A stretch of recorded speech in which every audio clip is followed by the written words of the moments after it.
In a sleepy town lived a man called Victor.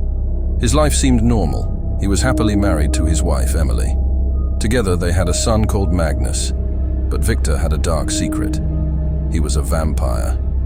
For years he had suppressed his dark nature, looking for a way to control his desire for blood.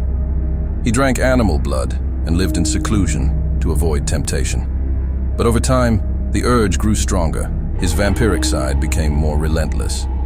One stormy evening, when the moon was full in the sky, Victor lost control.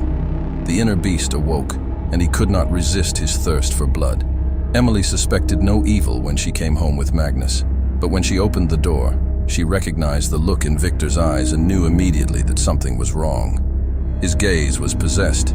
His eyes shone red, and his teeth were long and pointed.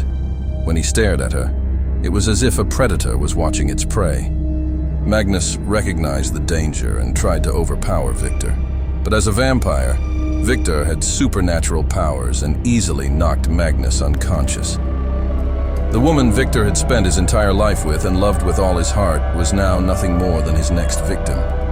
Emily pleaded for her life, desperately trying to speak to Victor's humanity, but her attempts were in vain. The last words she whispered echoed in Victor's head. "Please, it's not you, Victor." But the beast had taken control. Victor overpowered Emily and bit her neck. It happened in a moment of weakness, an act Victor immediately regretted as the echo of her heartbeat faded. All at once, Victor came to. In his arms, he held the lifeless body of Emily. Her neck was smeared with blood and her eyes were wide open.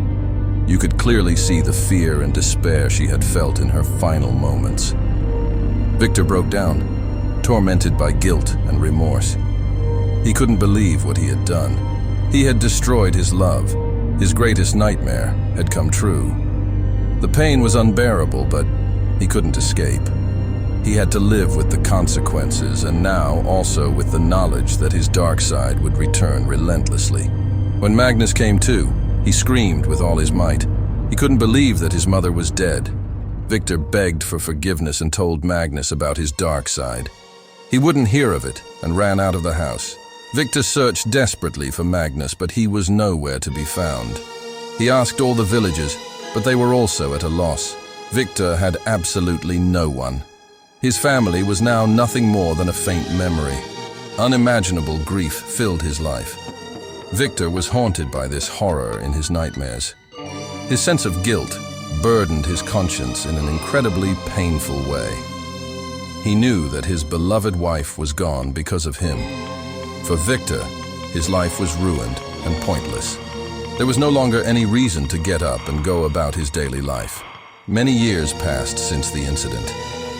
One day there was a knock on Victor's door. A man with a sword stood in front of him, and Victor immediately recognized that it was his son. "I have tried to understand. I have tried to forgive you. But every night I see her fear-filled eyes and her blood. You took her from me. You are a monster," said Magnus. There were tears in his eyes. Victor didn't know what to say. He was deeply depressed, and he began to cry too.